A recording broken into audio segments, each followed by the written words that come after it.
Hey friends, this is Respex Gaming and welcome back to Minecraft Eternal. So on today's episode we're going to do a couple little side things that are nice to have that work alongside your AE2 system, and we're going to look at mob grinding again because I made some changes there I want to show you guys. And yeah, so kind of a mishmash of things, but all pretty cool subjects, so I hope you're ready for that. If you are, sit back, relax, and let's get started.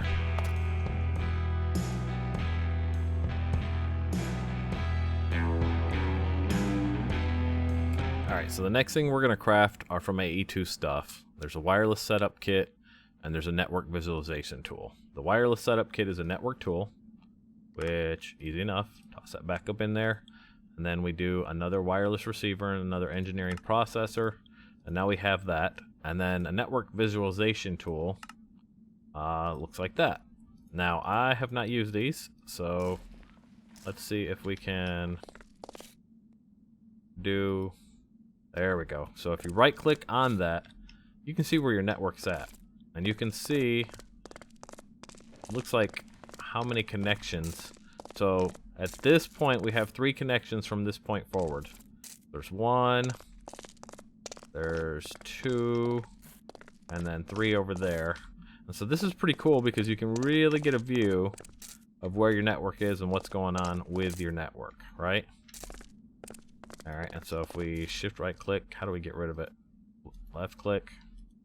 How do we make that go away? Show everything.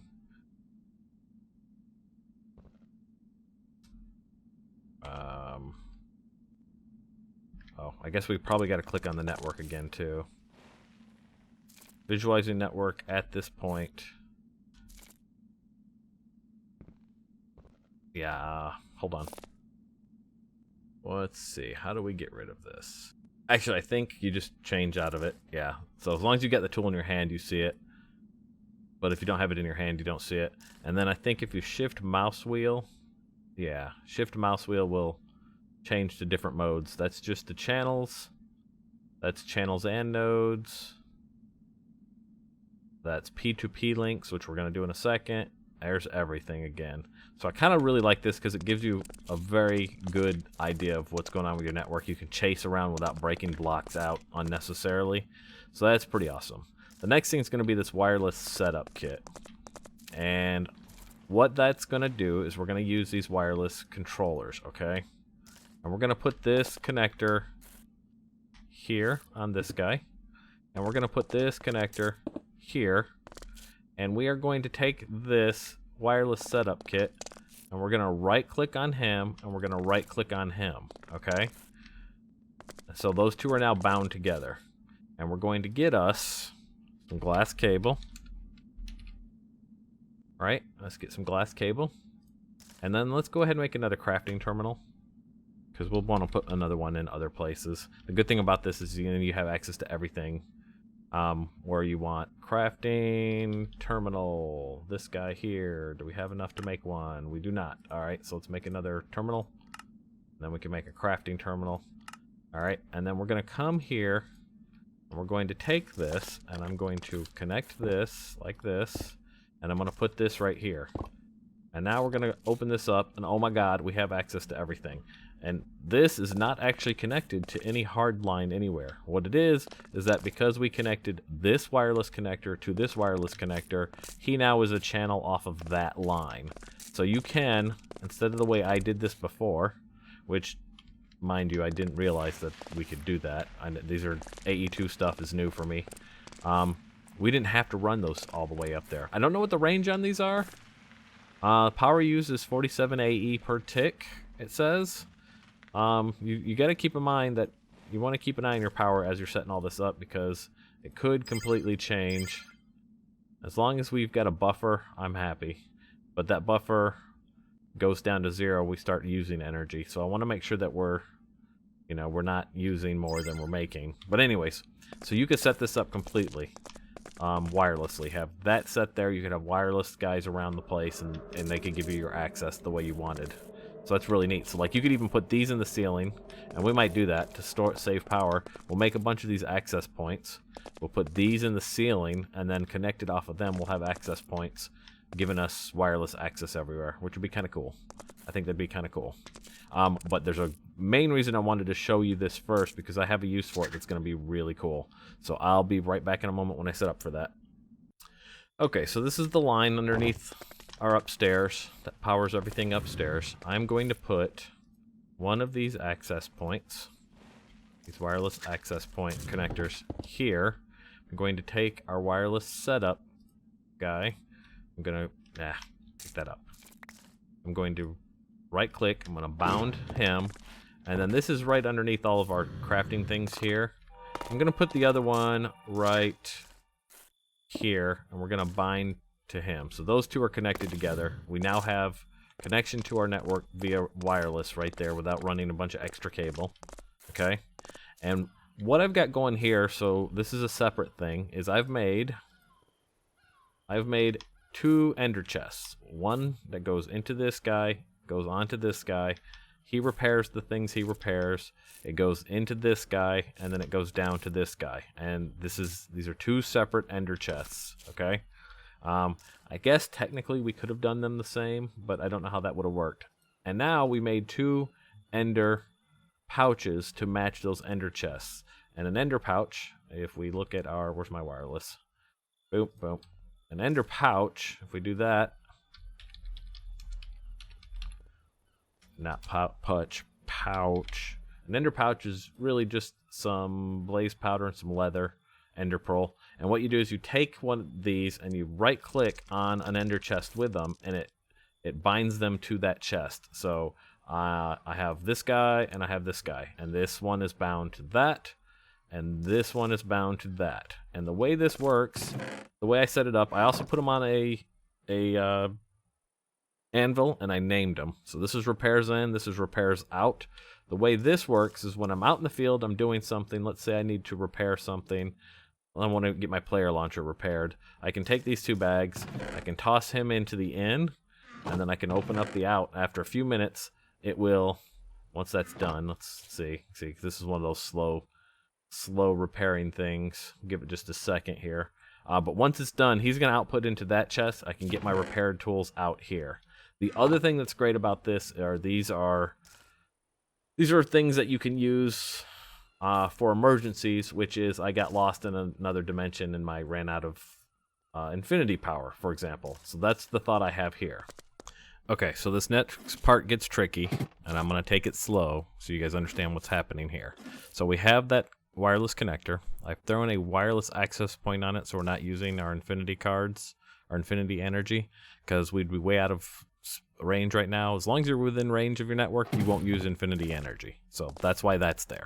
For this part, you're going to need a couple of things. You're going to need a ME level emitter, which is just calculation processor and redstone. And what this guy does is he puts out a redstone signal based on some condition on your storage network that you tell it. Okay.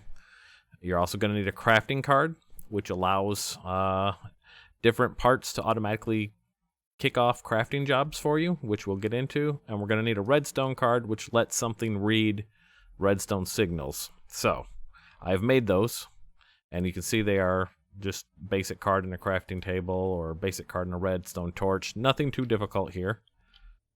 What we're going to do is the first thing we're going to do is we're going to hook up an ME storage bus. This is the same thing that we hooked up to our drawers, but you can hook it to any chest.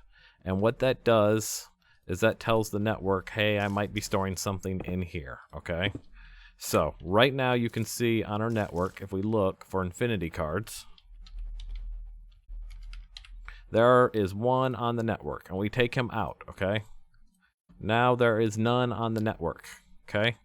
But if we were to go into this box and we were to put these infinity cards into that box, because we have a storage bus hooked to it, we can now see that there are 67 on our network. Okay. That's important. We're now going to take these out for the moment, except for one card. We're going to leave one card in here. Okay. So that guy is there. Now, what we're going to do is we're going to take an export bus and we're going to put it on the bottom of this chest.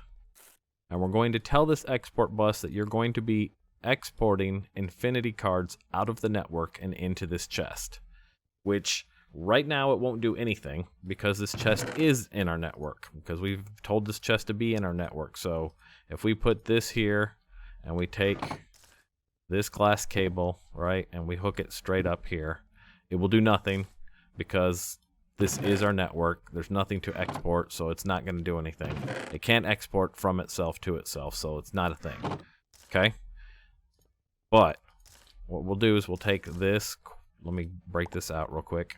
We are going to run cable down, because I want to separate these like this. And I'm going to put some anchors to keep my cables separate real fast here. I'm going to put an anchor there. I'm going to put an anchor there.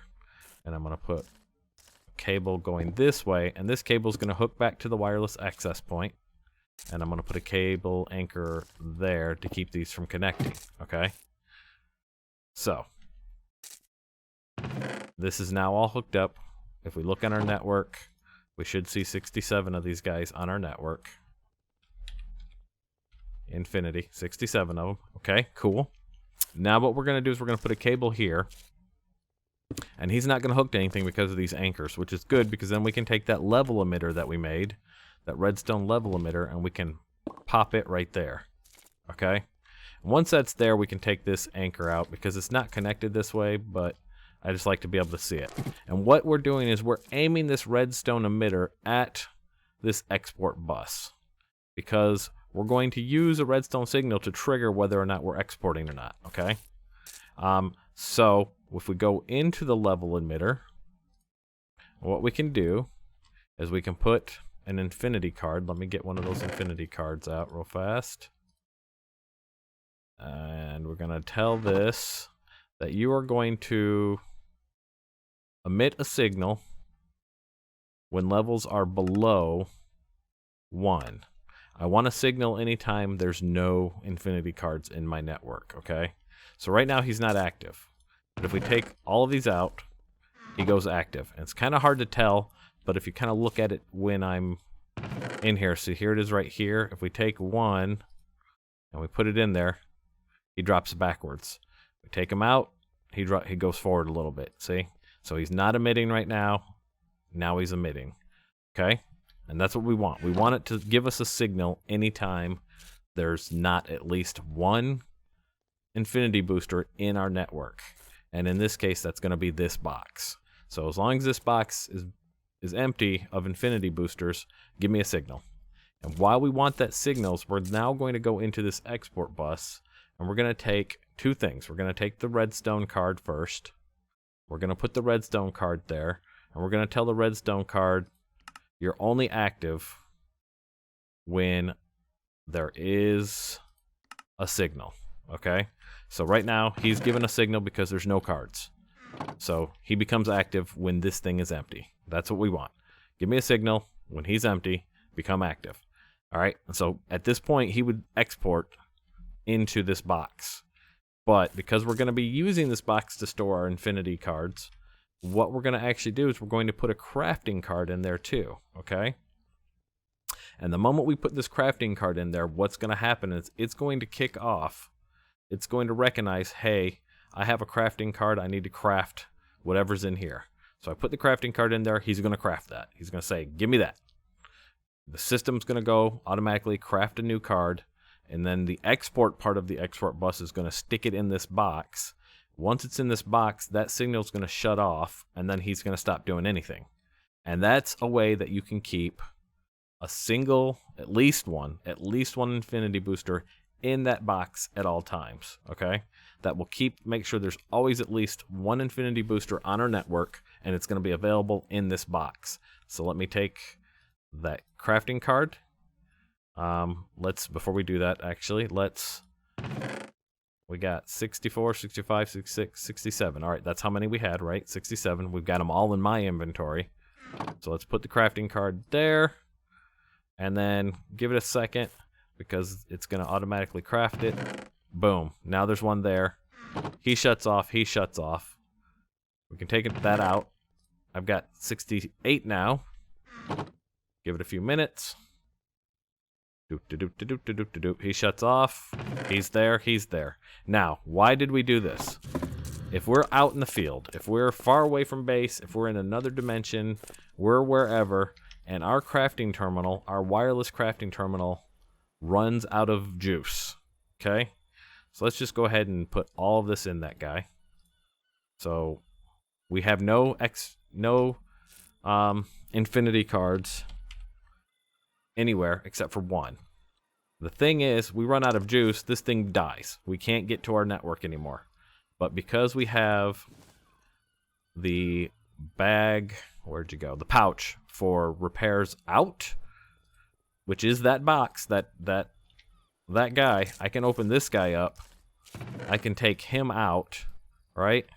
And then I can drop him right here and buy myself some time. And then I could kick off more infinity boosters, and it should work.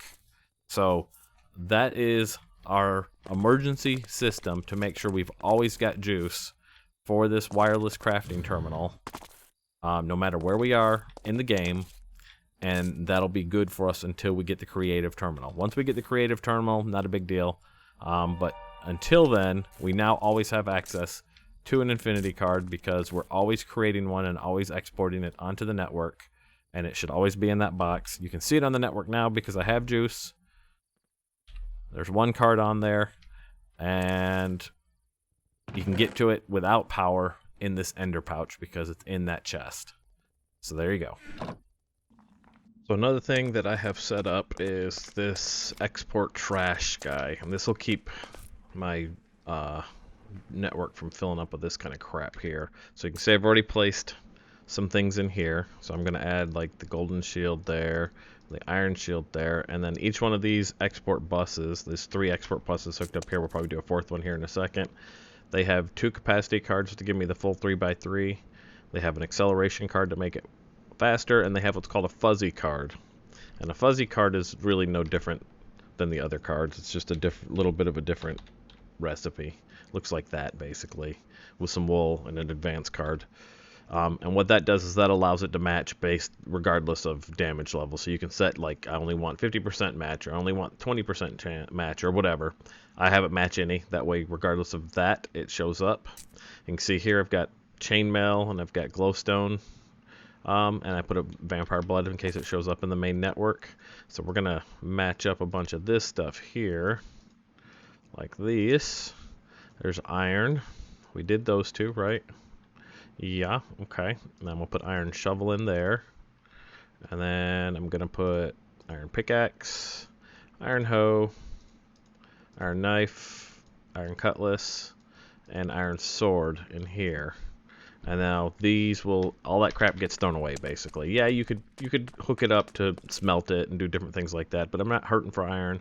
I'm not hurting for glowstone. Honestly, it's extra processing that's not needed. Just throw it out. Just get it out of my network basically. What I'm trying to tell you. What is this? Obsidian. All right, so we're going to need to add another one because basically this is what you do once you're all hooked up. If you just kind of scroll through and you see stuff like this that's eating up different slots like this, you got to just basically throw that crap away. It's got to go. So what we'll do is I will add another export to the other side, and we'll add some more of this stuff to it. Wooden shield. Anything you see taking up more than one slot in here means that it's definitely taking more than one slot. Steel. Good lord. Look at all this stuff. Alright, I'll be back in a minute. Alright, so let me show you what we have going on over here on this other side as far as the new mob grinder. So a couple of you guys told me how to get gold, how to get emeralds, how to get diamonds from mobs. And so I dug out a 3 wide area here, a 3 spawner wide area, as you can see. And I have in that area, I've got the zombie pigmen, I've got those lava squid things,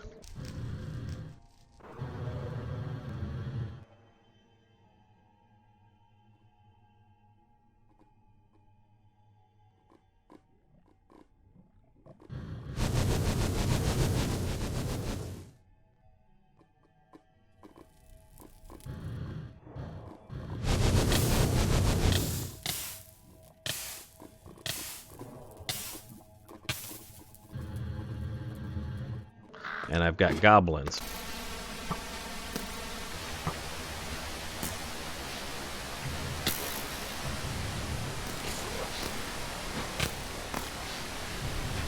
Now, something to know about goblins is they don't work with a powered spawner.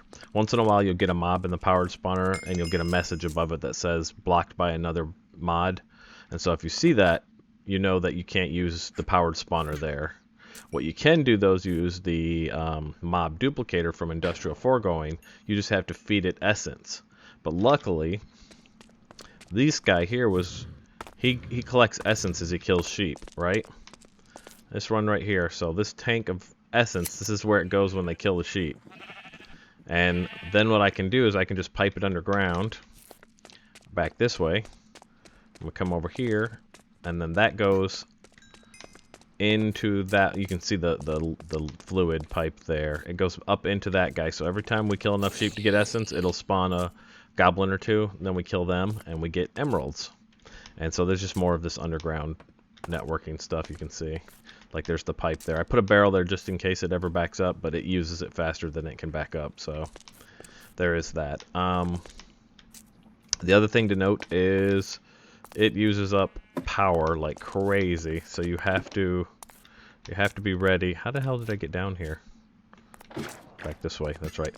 You have to be ready to adjust your power setup here, and I'll show you what I mean by that. If you look at your Flux Network configurator and you take a look at your connections, I've got a pig grinder, a gob grinder, and an octo grinder, right?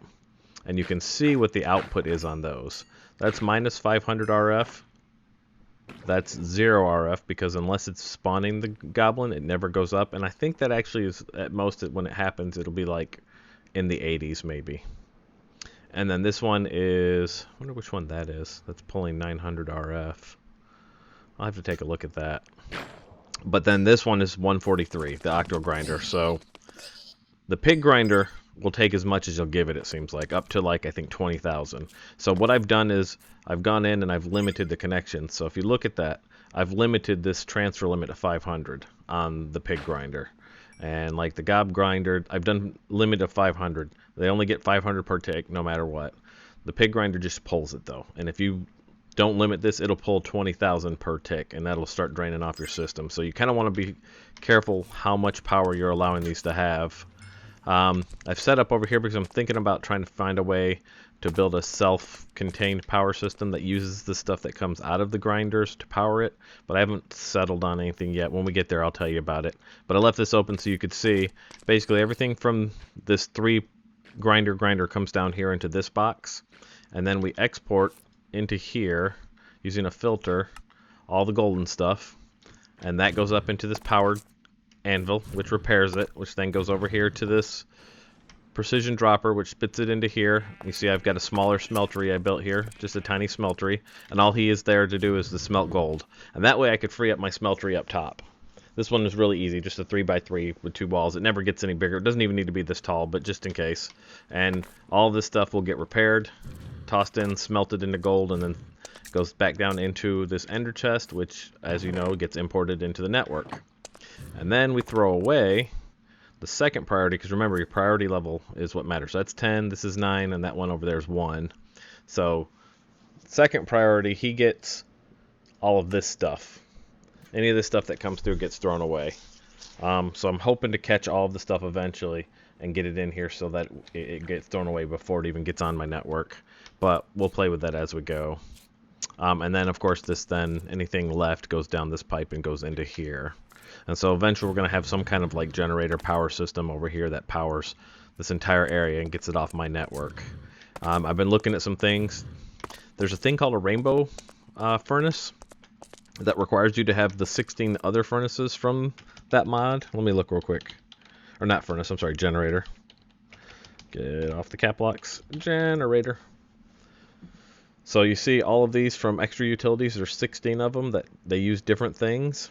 But if you can get all 16 of these hooked up, right, and running, then in the ticks that these are all 16 creating power at the same time, it'll kick in this rainbow generator. And this rainbow generator apparently creates like 1,000,000 RF per tick. So you could just, if you could just have these things running all together, you would never run out of power, because it would just, 1,000,000 RF per tick would fill any batteries you had really fast. So eventually we're going to do that. Just even if we don't need it, just because I find it interesting. We'll see if we can build the ultimate generator system using all of the stuff from this. So that's probably what we'll aim at doing eventually. We'll probably build it under here or something. But anyways, so yeah, this is just another 3 that are will always be those 3 to collect us gold, diamonds, and emeralds. Well, let's go see what our counts look like on those. So you can see it's been running a couple days. I've had it running for a few days here, and if you look, I'm at 3,500 diamonds.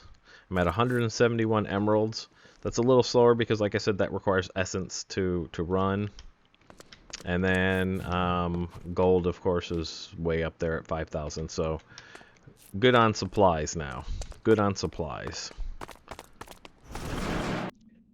Alright, so let's do an upgrade to this. This is a premium furnace, but there is a thing called the ultimate furnace.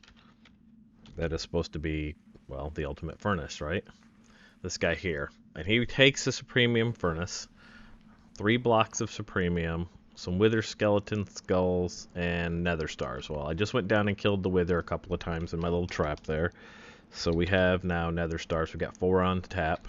And eventually we're going to build an automatic thing for that so we just start collecting nether stars. But what we need to do is make these supremium blocks first. And if you look, a supremium block is 4 of the... Well, actually, the easiest way to do it is this way. So we could probably just make 1, 2, 3 of those. Yeah, that'll work. We don't even need to get fancy with it because we have the supremium. We're also going to start automating that too in a second, I think. So let's take this off real fast. Alright, and we collect him into the network. Should be automatically picked up and thrown into the network with my remote. And now if we do ultimate furnace, this guy here, we should be able to, bam, we have an ultimate furnace now. And now we're going to put him back into place here. Right? And he'll just automatically work the same because he's hooked in the same place. It's going to start importing coal slowly but surely. And I think what we're going to do is, instead of, I had a change of heart because it's the ultimate furnace. We could probably hook up a system to export. We'll start here and we'll export all the things that can be furnaced, and we'll pump them into the face of that real quick. Alright, I think I got it worked out. Unfortunately, we're going to have that opening up there because there's no facades for Ender IO stuff. But what we've got, what I did was, this is still the export for coal, which will keep this thing full of coal. And if we look, what I've done is I've hooked up another line here. Let me come up here where you can see it. Hooked up another line here, which is a large crate. He's got 3 export buses on him, and those are bringing in the different armor sets that I'm going to melt down for stuff. As soon as we get some more glowstone in, we'll put that in here because that was another set. I wonder if we have that yet, because it's been a little while here. Not yet. If I see it show up again, I'll add it to this so we can get the glowstone ingots from it. But all that's hooked up there, and then the interface is on the bottom, and that's where we would put like our glass pattern. And so if you order glass, it'll go in through the bottom, and then these will just automatically always export. They've still got acceleration, capacity, and fuzzy cards, so they're matching all of that. And then when I turn on, you can see like everything's already, all this stuff that would have been clogging up your they don't stack, so they would have taken up an individual slot per on your drives, and you don't want that. But now when we turn this on, always active, this guy should kick in, except he's not cooking that for some reason. Why is he not cooking that? All of that he'll cook. I wonder if they don't cook lapis. I thought lapis got cooked in a furnace. Let's look. No, apparently lapis does not cook in a furnace, which I guess it makes sense that it doesn't, so we'll have to remove lapis from this and just throw lapis away, I guess, because we get nothing out of it. So what we'll do is, before we take that out, let me get all the lapis out of here if we can. We'll add lapis back to the trash because we can't do anything with it. Let me find it on the export bus and clear it real quick. Where's lapis? Which export has lapis? Probably this side, huh? Yeah, alright, so we're not exporting lapis as it turns out. We're just throwing that away. We'll go put that on the trash because we don't need it. Alright, and now we should be able to bonk. And you can see how quick he cooks. This thing is so fast. I mean, it happens so quickly. The only thing that's slowing it down is the export out the bottom, so we could probably increase that with exporting that and do our Ender IO exports. But I mean, just look at that. Like, he cooks this stuff so quick. It just happens so fast. So that won't block any of our crafting, I don't think, because that'll just build up in there and then clear as that stuff shows up on the network. And let's go toss this over here on the trash again. This is our things we don't care about, so we'll do it over here. Get rid of that, get rid of that, get rid of that, and get rid of that. And now we should just be able to put those back into the network like they would come in naturally, and they'll get thrown away. And then we go take a look at our drives. Wow. Look how much space opened up. There was a lot of orange on a lot of these. We've only got a couple of full drives now because of all the space that each of those pieces of armor was taking up. It's crazy. So yeah, there's that. Alright, so there you have it. That's a good spot for us to finish. We've got our furnace upgraded to the ultimate furnace. Thing cooks glass and cooks everything so fast you almost can't see it happen. That's awesome. So we're good to go. Glass will no longer be a slowdown for us. We could order probably 100 of it and it'll happen really quick. We've got a nice new mob grinding system to get us gold, diamonds, and emeralds. And yeah, I mean, we're doing pretty good here. So I hope you guys enjoyed that episode. If you did, do me a favor, hit the like button. And if you want to see more like this, hit the subscribe button, especially if you're new to the channel. And until next episode, I hope you guys have a great rest of your day. Bye now.